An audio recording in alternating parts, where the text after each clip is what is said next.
Continuando con nuestro capítulo de ácidos y bases, luego de la introducción hablamos de lo que son las reacciones ácidos-bases, normalmente también conocidas o estudiadas como reacciones de neutralización, en donde se involucra un ácido y una base para dar origen a la formación de una sal que va a contener el catión de la base y el anión del ácido. Es lo que ya habíamos estudiado en la formación de sales.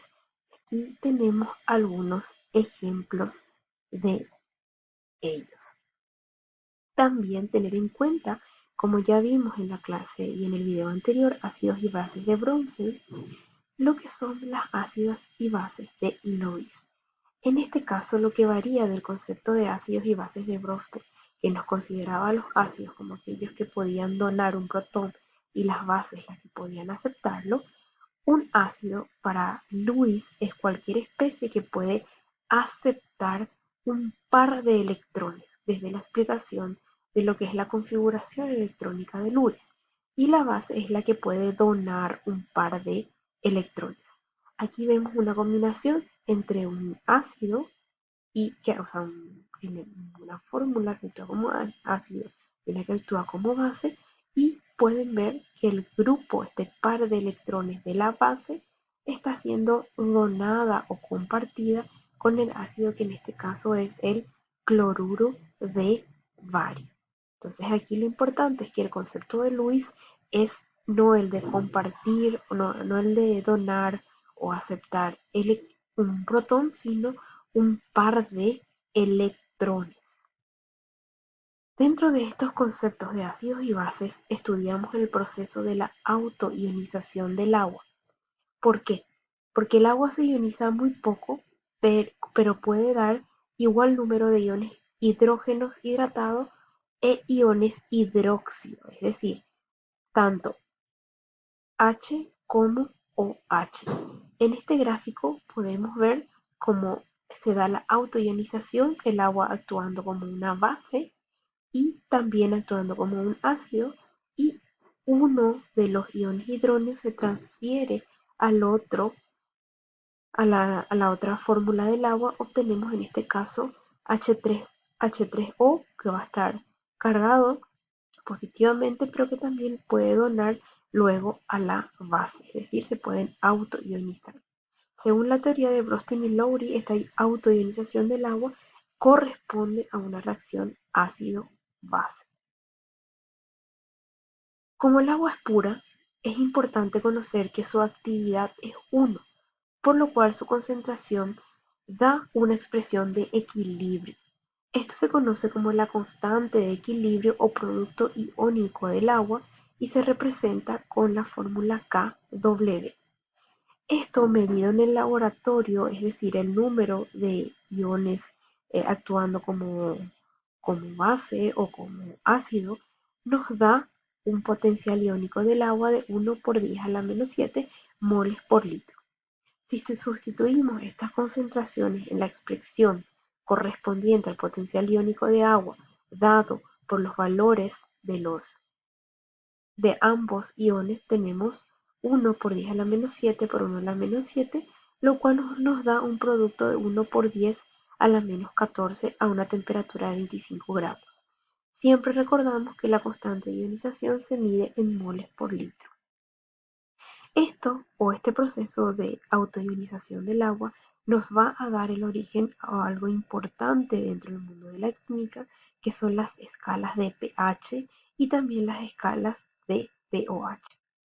Entendemos el pH como el logaritmo negativo de los iones H3O y el pOH como el logaritmo negativo de los iones hidroxilo.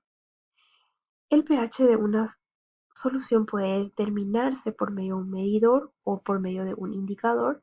Normalmente estos indicadores ácidos bases son compuestos orgánicos complejos de un color, en donde esos cambios nos van a estar indicando los respectivos valores de los pH. Para ello, vemos en este ejemplo, en el agua pura a 25 gramos, estas concentraciones hidróneo e hidroxilo son iguales por esa constante de equilibrio igual a 1, por lo cual la concentración de iones hidróneo es 1 por 10 a la menos 7 molar, y la concentración de hidroxilo también es 1 por 10 a la menos 7 molar. A partir de esta ecuación obtuvimos lo que ya hablamos, 1 por 10 a la menos 14 como potencial iónico del agua. Utilizando esta fórmula es como podemos determinar luego el valor de pH o pOH de una determinada reacción. Para profundizar este contenido podemos leer el material del Chan en la página 662. En este ejercicio vamos a aplicar la fórmula para identificar valores de pH y pOH y tenemos el siguiente ejemplo. Tenemos una concentración de iones hidronio en una botella de vino que una vez que ha sido removido el corcho es de 3,2 por 10 a la menos 4 molar. Esta es la concentración de iones hidronio en molar. Y nos dice que solamente se consumió la mitad del vino y se encontró que la otra mitad, después de haber estado expuesta al aire durante un mes, tiene una concentración de hidronio de 1 por 10 a la menos 3 molar. Nos pide calcular la concentración del pH en ambas ocasiones. Para ello, vamos a calcular primeramente para la primera ocasión, sabemos que la concentración de pH es igual a menos el logaritmo menos de la concentración de iones hidronio, por lo cual sería menos el logaritmo de 3 por 2 por 10 a la menos 4, lo cual nos da un valor de 3,49. Siempre recordamos que el pH está en esa escala de 1 a 14 y esto nos estaría dando un valor ácido. Luego que ha pasado el mes de tiempo, volvemos a aplicar la misma fórmula y vemos que ya ha disminuido el pH, se dio un incremento en la concentración de los iones y esto nos da un carácter ácido, por lo cual, de acuerdo a los valores, vemos que ha aumentado la acidez. En un siguiente ejemplo, tenemos una disolución de hidróxido de sodio, una base, que nos da la concentración de iones hidroxilo, al tener un carácter de base, igual a 2,9 por 10 a la menos 4 molar y nos pide calcular el pH de la disolución. Aplicamos la fórmula que el pOH es igual al logaritmo negativo de la concentración. Esto aplicamos y tenemos un valor de pOH de 3,54. Pero como estamos buscando también el valor de pH, aquí recordando esa constante de potencial iónico, podemos identificar que el pH más el pOH siempre va a tener que ser igual a 14. Entonces, si ya tenemos el valor de pOH, el valor de pH será igual a 14 menos el valor calculado, 3,54, igual a 10,46. Esto es superior a 7, valor neutro, lo cual nos indica la constante de acidez. También acá podríamos utilizar la constante del producto iónico, Kw, que es igual a la concentración de iones hidroxilo por la concentración de iones de hidrógeno. Con esto vamos a pasar a la sesión de ejercicios sobre reacciones.